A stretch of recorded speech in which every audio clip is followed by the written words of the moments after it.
मैं रोहित कुमार। आज हमारा टॉपिक है ब्रह्मांड की उत्पत्ति एवं विकास। इसके बारे में हम लोग चर्चा करेंगे।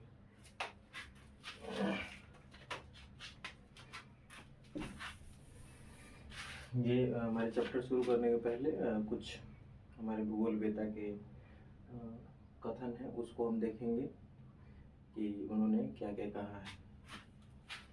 पहला,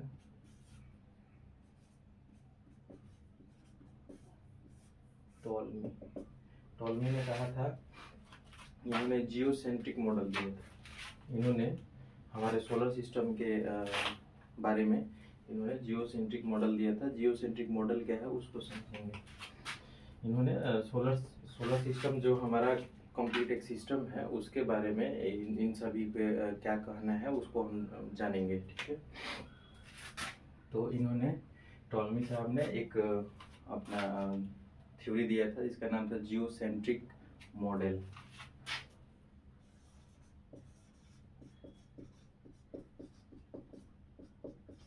जियोसेंट्रिक मॉडल, इस जियोसेंट्रिक मॉडल का मतलब ये था, इनका कहना था टॉलमी साहब का कि हमारी पृथ्वी जो है पूरे सोलर सिस्टम का ये केंद्र है। कहने का मतलब ये जो पृथ्वी है ये पूरे सोलर सिस्टम का केंद्र है और पृथ्वी के चारों तरफ जो है सभी ग्रह और सन जो है पृथ्वी के चक्कर लगा रहे हैं। इस मॉडल का ये मतलब हुआ। कहने का मतलब कि टॉलमी साहब ने ये चीज़ें बताई थी कि पृथ्वी सूर्य के जगह पे पृथ्वी सोलर सिस्टम का केंद्र है। इनका ये कहना था जब इन्होंने अपने इस थ्योरी को इन्होंने दिया था, जियोसेंट्रिक मॉडल को दिया था। इसके बाद आती है नेक्स्ट में है हम लोग का आर्यभट्ट। हालांकि आर्यभट्ट तो जो इन्होंने कहा था उसके एक साल बाद कोपरनिकस ने सेम वही बात कही थी। यानी कि हम सीधा कोपरनिकस की बात करेंगे।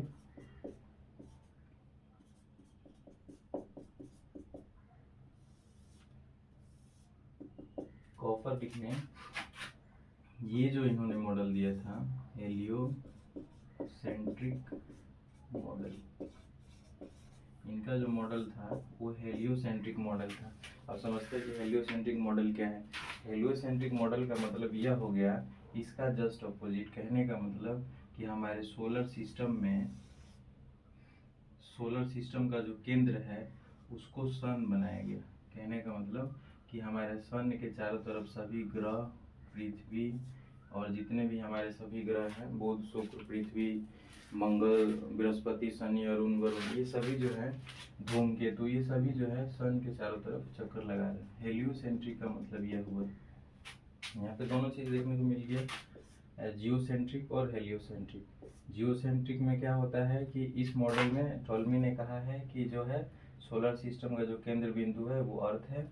कोपरनिकस ने हेलियोसेंट्रिक मॉडल में कहा है कि सोलर सिस्टम का जो केंद्र बिंदु है वो सन है, जो कि यह बात सही है और यह गलत है। ठीक है, जो बात इस हेलियोसेंट्रिक मॉडल को जो कोपरनिकस महोदय ने कहा था, इसी चीज को हमारे भारतीय जो वैज्ञानिक हैं, भूगोलवेता है आर्यभट्ट, उन्होंने 100 वर्ष, आर्यभट्ट ने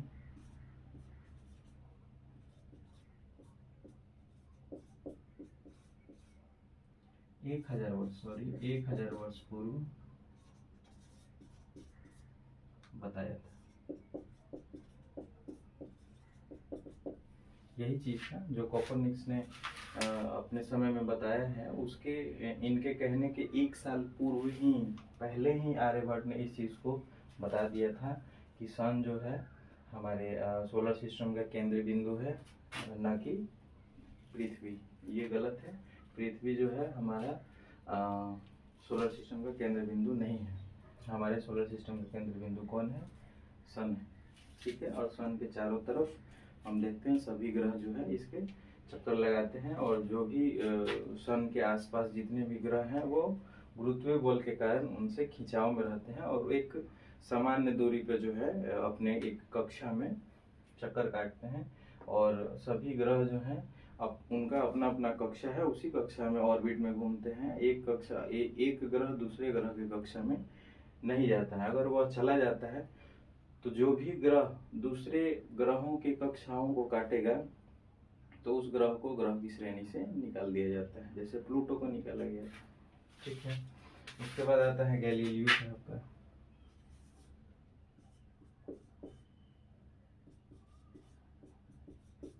गैलीलियो साहब का इनका भी कुछ अपना गैलीलियो साहब की कहना था कि इन्होंने कहा था कि मैंने पहली बार अपने मंदाकिनी को देखा था।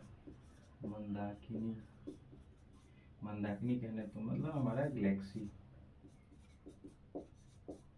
यानी कि गैलीलियो साहब ने कहा कि हमने पहली बार गैलेक्सी को देखा था। इन्होंने बताया था, ये चीज़ लिखित भी है पुस्तक में कि सबसे पहले हमारे आकाश गंगा को, हमारी मंदाकिनी को, यानी कि देखिए मंदाकिनी कहें यानी हमारी गैलेक्सी का क्या है नाम, मंदाकिनी है, मिल्की वे है ना। ये बहुत सारी नामें हैं लेकिन है एक ही चीज़। इस मंदाकिनी में हमारा सोलर सिस्टम है, ये वाला इसके अंदर में है। ठीक है। तो गैलीलियो साहब का कहना था कि हमने मंदाकिनी को देखा था। साथ ही साथ इन्होंने कहा था कि हमने बृहस्पति, शनि और मंगल को भी देखा है। फिर इन्होंने और भी 3 ग्रहों को देखा था, बृहस्पति, शनि एवं मंगल, इन तीनों को इन्होंने देखा था। तो इन तीनों भूगोलवेताओं का अपना अपना ये विचार जो है इन लोगों ने दिया है। हालांकि इसमें हमको पढ़ना इसलिए ज़रूरी है कि किन्ने क्या कहा है ये जानना ज़रूरी है, क्योंकि कभी कभी क्या है कि हमारे वनडे पेपर में ये सारी बातें पूछ लेता है, इसलिए जानना ज़रूरी है। विलियम हर्शेल, इसके बाद आते हैं विलियम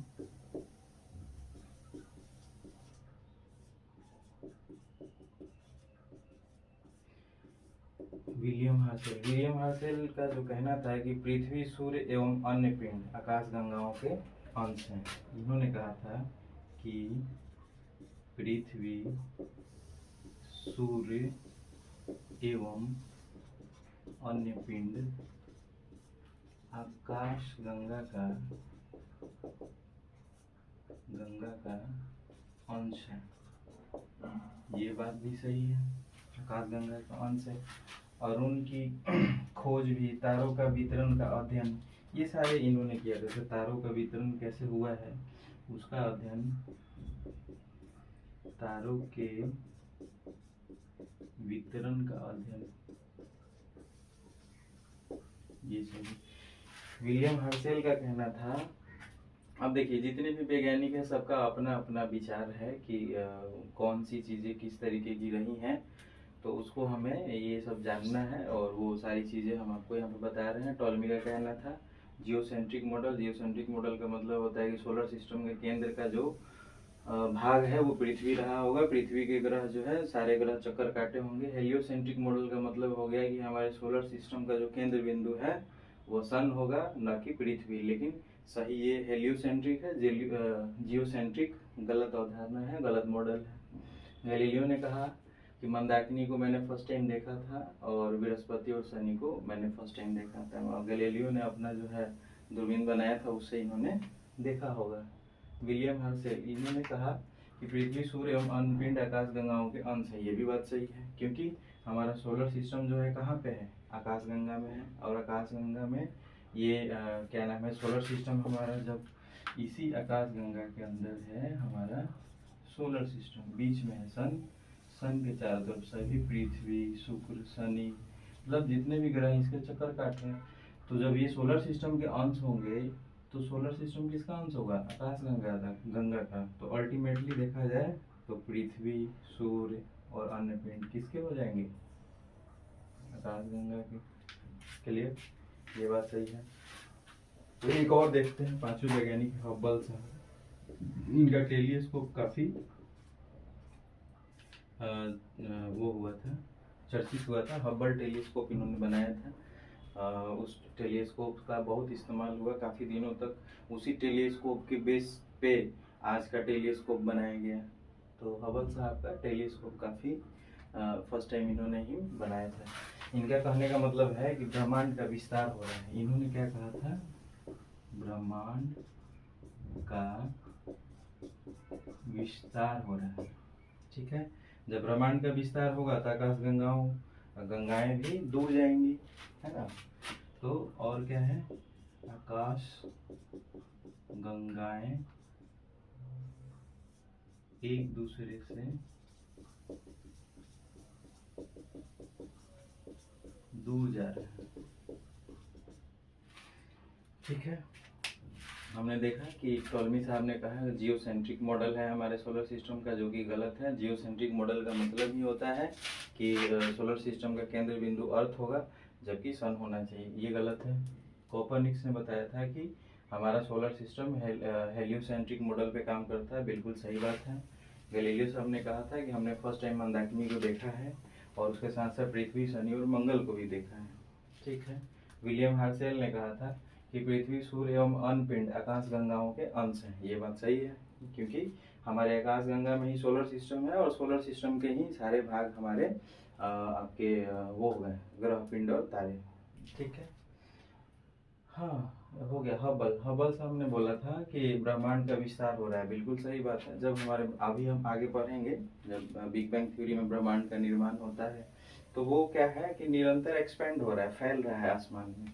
तो जब आकाश गंगाएं ही फैलेंगी, सॉरी ब्रह्मांड ही जब फैलेंगी तो उसके अंदर ही सारी आकाश गंगाएं हैं, असंख्य आकाश गंगाएं जो हमें नहीं जानकारी है। जो जानकारी है उसके बारे में हम पढ़ते हैं और जानते हैं, जैसे कि हमारी आकाश गंगा मिल्की वे है, मंदाकिनी है, इसकी पास की आकाश गंगा एंड्रोमेडा है ना। वैसे ही सरस्वती क्लस्टर जो मिला हुआ है इसके कुछ दूरी पे है, लेकिन इससे ज्ञात है, तो वहाँ भी आकाश गंगाएं होने की संभावना हो सकती है। तो ऐसे बहुत सारे आकाश गंगाएं आकाश में हो, हमारे ब्रह्मांड में हो सकते हैं, जो कि हमें ज्ञात नहीं है।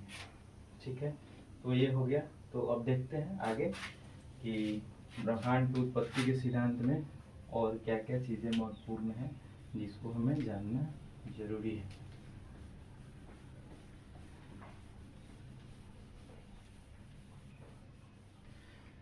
हाँ, हमारे ब्रह्मांड की उत्पत्ति के विकास में बहुत से सारे सिद्धांत आए थे, जिसमें कि सबसे मान्य सिद्धांत हमारा बिग बैंग थ्योरी है।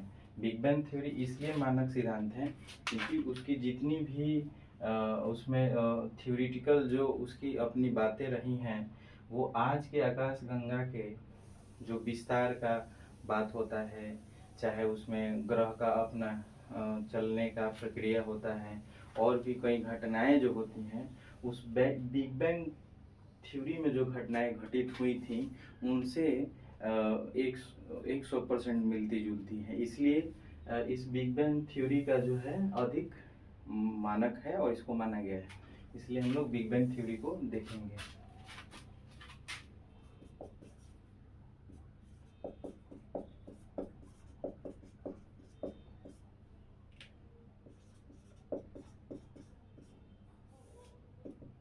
इसको इंग्लिश में वैसे लिखेंगे बिग बैंग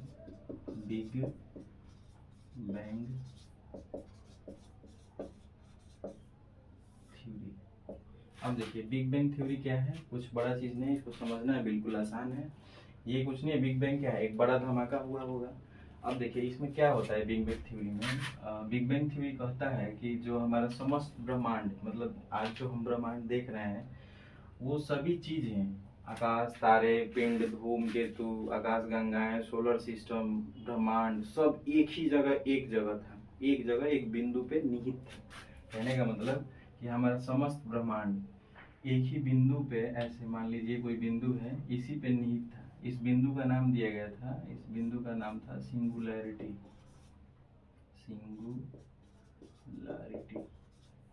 इस बिंदु का नाम वैज्ञानिकों ने, हालांकि बिग बैंग जो थ्योरी है इसको दिया किसने था, जॉर्ज लेमेत्रे ने। किसने दिया था, जॉर्ज लेमेत्रे ने दिया था। ठीक है, इसको याद रखें। तो जॉर्ज लेमेत्रे साहब ने बिग बैंग थ्योरी में यह बात कही थी कि समस्त ब्रह्मांड, यानी कि सभी सूर्य, तारे, जितने भी ग्रह हैं, वो सभी एक ही बिंदु पे नहीं थे। जितना चीज हम लोग देख रहे हैं वो सब एक ही बिंदु पे था। अब एक बिंदु पे क्यों था भाई, एक बिंदु पे क्या कारण है कि सभी चीज एक ही बिंदु पे है, ऐसे सभी चीज एक ही बिंदु पे चिपके हुए हैं। इसका क्या कारण रहा होगा भाई? गुरुत्वाकर्षण बहुत ज्यादा रहा होगा। क्या रहा होगा? गुरुत्वाकर्षण, ग्रेविटेशन बहुत ज्यादा रहा होगा। क्या रहा होगा? बहुत ज्यादा।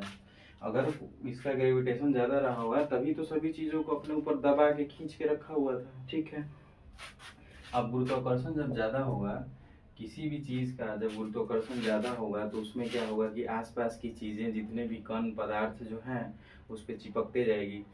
जब उस पर चिपकेगी तो उसमें क्या होगा कि उसका दाब बढ़ेगा। क्या बढ़ेगा? दाब बढ़ेगा, है ना। उसका प्रेशर जो है बढ़ेगा। अगर किसी बिंदु पे बहुत सारी चीजें उस पर पटकते जाए, चिपकाते जाए, ऐसे उस पर धरते जाए, तो वो क्या होगा? उसमें दाब बढ़ेगा। दाब बढ़ने के साथ साथ बहुत सारी चीजें जब एक जगह इकट्ठा हो जाएगी, पूरा एक से अलग अलग चीजें जब उस पर बैठने लगेगी तो उसका डेंसिटी भी बढ़ जाएगा। क्या बढ़ जाएगा?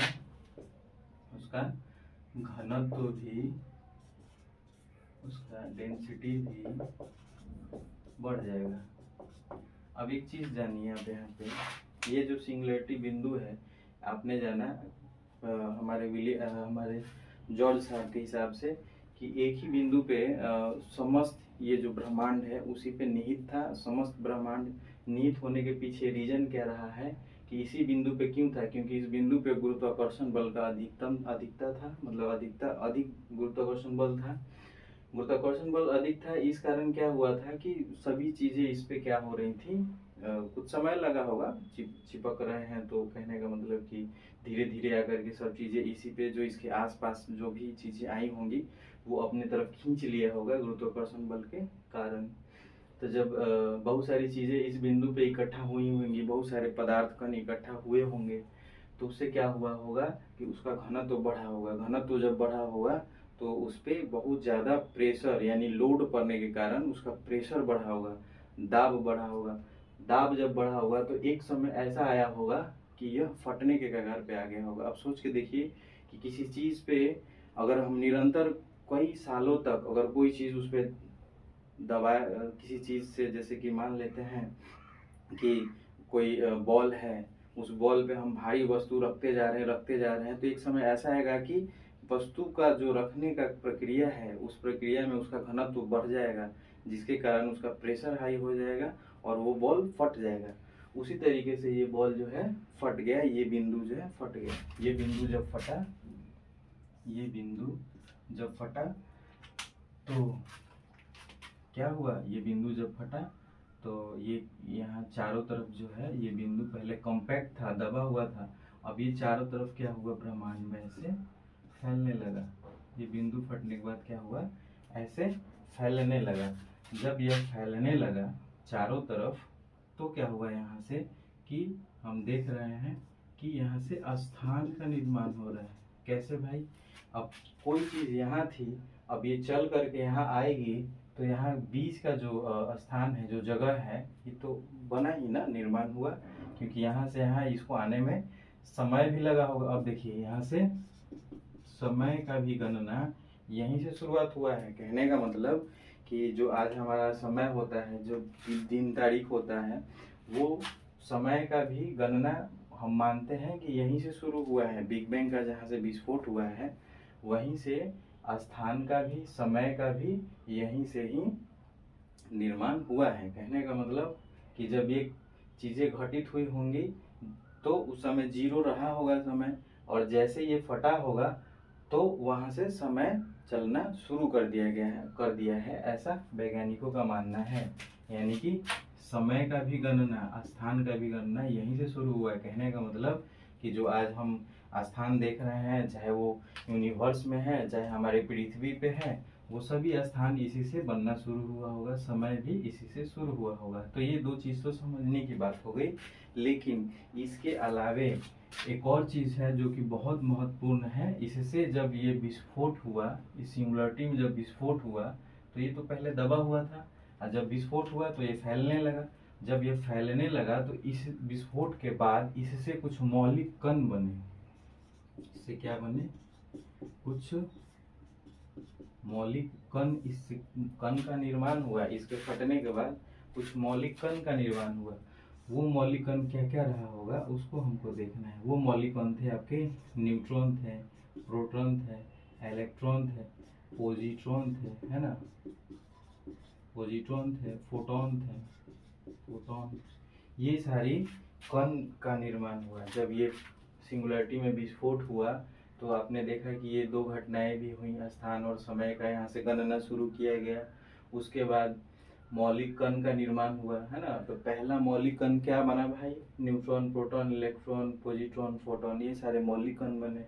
अब देखिए इन सभी मौलिक कणों से, इन्हीं मौलिक कणों से पहला तत्व बना, यानी कि पहला पदार्थ बना। वो कौन सा था भाई, पहला पदार्थ जो बना, पहला जो पदार्थ बना वो कौन सा था भाई, पहला पदार्थ वो था हाइड्रोजन। क्या था, हाइड्रोजन था। ठीक है, एक और चीज एक बार फिर से देख लेते हैं। समस्त यूनिवर्स यानी कि समस्त ब्रह्मांड एक ही बिंदु पे निहित था। इस बिंदु में क्या हुआ, विस्फोट हुआ। विस्फोट होने का कारण क्या था, दाब बढ़ा, घनत्व बढ़ा, ये फट गया। ये जब फटा तो चारों तरफ फैलने लगा। आप देख रहे हैं कोई चीज फटता है तो अपने चारों तरफ ऐसे फैलने लगता है ना। जहाँ से फटेगा उसके बाद वहां से फैलने लगेगा। इस फैलने के दरमियान क्या हुआ, यहाँ से यहाँ तक कोई वस्तु यहाँ की जो फटी हुई होगी वो आई होगी, तो जो जगह इसने जो स्थान ट्रेवल किया उससे स्थान का निर्माण हुआ। और यहाँ से यहाँ तक आने में जो समय लगा होगा उसको समय की गणना दी गई, यानी कि यहाँ से समय का और स्थान का निर्माण यहाँ से शुरुआत हुआ है इस बिग बैंग थ्योरी के बाद। और इसी विस्फोट के साथ साथ मौलिक कण का निर्माण हुआ। उस मौलिक कण में क्या क्या कण बने थी, neutron, proton, electron, positron, photon, ये सारे कण बने थे। इन सभी कणों से पहला पदार्थ का निर्माण हुआ जिसको क्या नाम दिया गया, हाइड्रोजन। यानी कि पहला पदार्थ क्या बना, हाइड्रोजन बना।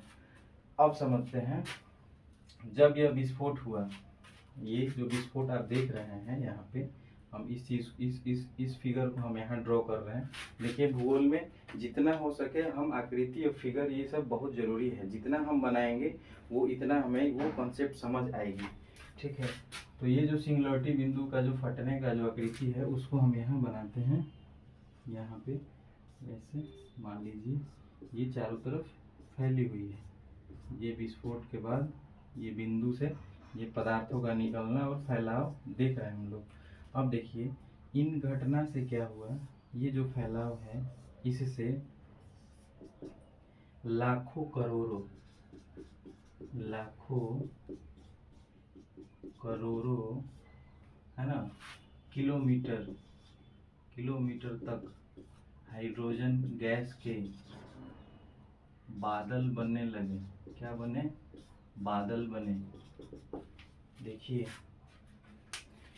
यह जब विस्फोट हुआ तो इसके विस्फोट के बाद पूरे हमारे क्या नाम है यूनिवर्स में, ब्रह्मांड में लाखों करोड़ों किलोमीटर तक हाइड्रोजन गैस के बादल बने।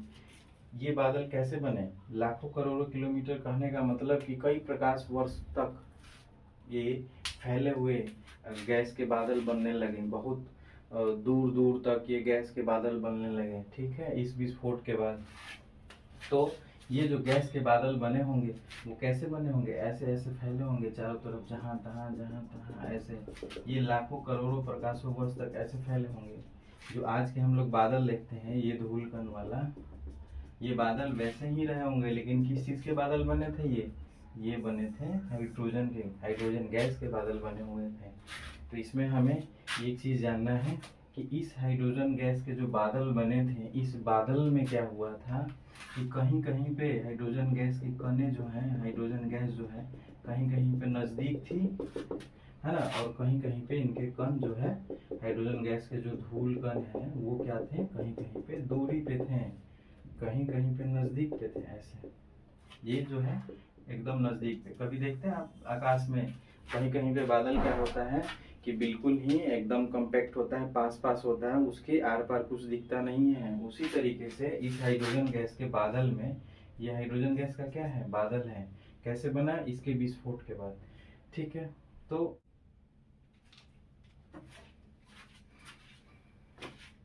हाँ, तो हम इसकी बात कर रहे थे कि जो इस विस्फोट के कारण लाखों करोड़ों किलोमीटर तक हाइड्रोजन गैस के जो बादल बने थे, उन बादल में क्या हुआ था कि कहीं कहीं पे जो है उस बादल के कण जो है हाइड्रोजन बादल के बहुत पास पास थे और कहीं कहीं पे दूर दूर थे। ऐसा होता है जनरली, जब हम देखते हैं, जब आकाश में बादल होता है तो ऐसा होता है।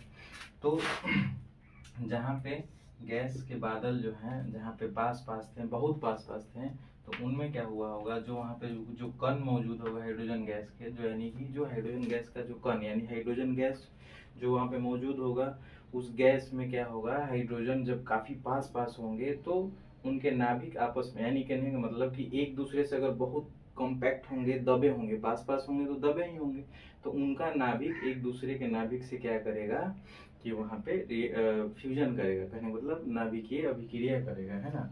यानी कि जहाँ पर हाइड्रोजन गैस के बादल काफी पास पास में रहे होंगे, वहाँ पे हाइड्रोजन और हाइड्रोजन के जो नाभिक है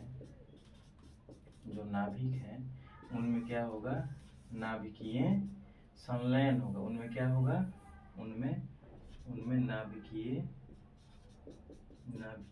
संलयन होगा, संलयन। अब देखिए, इस हाइड्रोजन के नाभिक में जब संलयन होगा तो हाइड्रोजन के नाभिक के संलयन से क्या बनता है, हीलियम। क्या बनता है, हीलियम। ठीक है। अब इस हीलियम में क्या होता है, अत्यधिक ऊर्जा होता है। अत्यधिक ऊर्जा यानी कि हाइड्रोजन से ज्यादा ऊर्जा किसमें होगा, हीलियम में होगा। क्यों होगा, क्योंकि हाइड्रोजन से भारी होता है हीलियम। अगर हीलियम और हाइड्रोजन के एक जगह रखा जाए तो अगर कोई फिसलनदार जगह है तो हाइड्रोजन जो है कम खिसकेगी और हीलियम जो है बहुत भारी मात्रा में खिसक जाएगी, कारण कि हाइड्रोजन से भारी कौन होता है, हीलियम होता है। हाइड्रोजन से भारी हीलियम होता है। और अगर हम यहाँ देख रहे हैं कि एक एक हाइड्रोजन मिल रहे हैं तो एक हीलियम बन रहा है, यानी कि दो हाइड्रोजन मिल रहे हैं तो एक हीलियम बन रहा है। तो आप मानिए कि दो हाइड्रोजन में जितनी शक्ति है उसकी दोगुनी शक्ति एक हीलियम में आ गई, यानी कि इससे बहुत ज्यादा क्या मिलेगी, ऊर्जा मिलेगी हीलियम से, है ना। तो यही हीलियम जो है आगे हमारे लिए देखेंगे नेक्स्ट चैप्टर में, यह क्या होता है कि तारों के जो जीवन है, जो प्रकाश है, इसी से ऊर्जा मिलती है, हीलियम से ही उनको प्रकाश मिलती है। जो आज हमारा सन है उसमें भी हाइड्रोजन से हीलियम बनने की प्रक्रिया चल रही है निरंतर। तो उसमें जब तक हाइड्रोजन मौजूद रहेगी तब तक उसमें यह प्रक्रिया चलेगी, और जब हाइड्रोजन खत्म हो जाएगी तो यह प्रक्रिया भी खत्म हो जाएगी और हमें ऊर्जा मिलना बंद हो जाएगा। यानी कि हमारे जितने भी ग्रह हैं, ग्रह हैं, वो सभी किसी से, तारों से अपना प्रकाश लेते हैं, उनका खुद का प्रकाश नहीं होता है। ठीक है।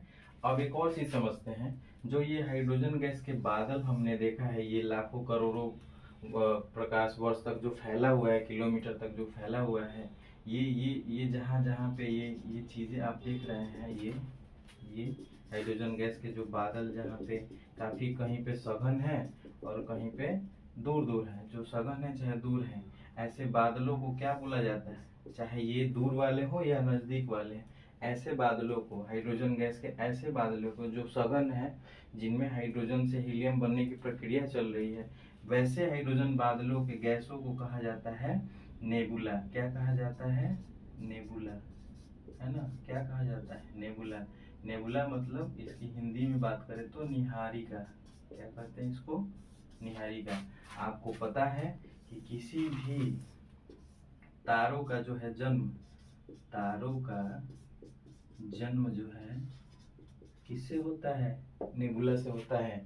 और यह नेबुला एक्चुअली में है क्या, हाइड्रोजन गैस के सघन बादल है ना। और वो सघन बादल में क्या हो रहा है कि हाइड्रोजन से हाइड्रोजन के नाभिक आपस में संलयन कर रही हैं। उस संलयन से क्या बन रहा है, हीलियम बन रहा है। और उस हीलियम के बनने से उस तारों में ऊर्जा की बहुत ही असीमित ऊर्जा पैदा होती है। यानी कि जिस ऊर्जा का हम अगर गणना या फिर उसकी आइडिया नहीं लगा सकते हैं कि कितना ऊर्जा निकल रहा है, वैसी ऊर्जा को हम लोग असीमित ऊर्जा बोलते हैं। यानी कि हम अपने सन को देखते हैं कि उससे जो ऊर्जा निकलती है वो बहुत असीमित ऊर्जा निकलती है, उसका कोई लिमिटेशन नहीं है। हालांकि इसके आगे हम सन के बारे में पढ़ेंगे तो आप अनुमान लगा सकेंगे कि हमारे सन में भी कितनी ऊर्जा निकलती है ना। तो ये चीज़ें हो गई, आपने इस चीज़ों को समझा। इसमें ज़्यादा कुछ परेशान होने वाली बात नहीं है। बिग बैंग थ्योरी जो है अपने आप में काफ़ी सटीक, और इसमें आपका जो चीज़ें दिया गया है वो समझने की कोशिश करेंगे आप लोग, और इसको रिवीजन करेंगे और नोटबुक में इसको लिखेंगे। जो चीज़ भी हमने बोर्ड पे लिखा है एक बार नोटबुक में लिख लेंगे तो आपको हमेशा के लिए ये चीज़ें याद रहेगी। ठीक है, तो ये हमारा हो गया बिग बैंग थ्योरी, जिससे आपने देखा कि समस्त ब्रह्मांड जो है एक सिंगुलरिटी पे था। सिंगुलरिटी के फटने के बाद स्थान समय का निर्माण हुआ, उससे उसी के साथ साथ मौलिक कण का निर्माण हुआ। Neutron, proton, electron, positron, photon, इन सभी चीज़ों से बना पहला पदार्थ हाइड्रोजन। हाइड्रोजन के बड़े बड़े गैस के गोले बने। उन बड़े बड़े गैस के गोलों में कहीं कहीं पे गैस के कण जो है काफ़ी नज़दीक नज़दीक थी, कहीं कहीं पे दूर दूर थी। जहाँ पे नज़दीक थी वहाँ के हाइड्रोजन के नाभिक आपस में संलयन किए। उनके संलयन से हमें यहाँ पे हाइड्रोजन के साथ साथ हीलियम प्राप्त हुआ, और हीलियम जो है काफ़ी असंख्य यानी कि असीमित मात्रा में ये जो हमें ऊर्जा प्रदान कर रही है। और यही तारों के जीवन का विकास का मूल, आर्थिक और प्राथमिक ये पदार्थ है। इसी के चलते हमें तारों की ऊर्जा बरकरार रहती है। अगर यह कम होने लगे तो ऊर्जा निकलना बंद हो जाएगा, वो तारा मृत हो जाएगा। उसको हम लोग रेड जाइंट बोलते हैं, लाल दानव तारा। ठीक है, तो उसको हम आगे पढ़ेंगे। आज का क्लास हम यहीं पे समाप्त करते हैं। कल नेक्स्ट क्लास बेहतरीन क्लास, सेम ऐसा क्लास लेके आएंगे जिसमें हम चीज़ों को और अच्छे से इसके जैसे ही पढ़ेंगे। धन्यवाद।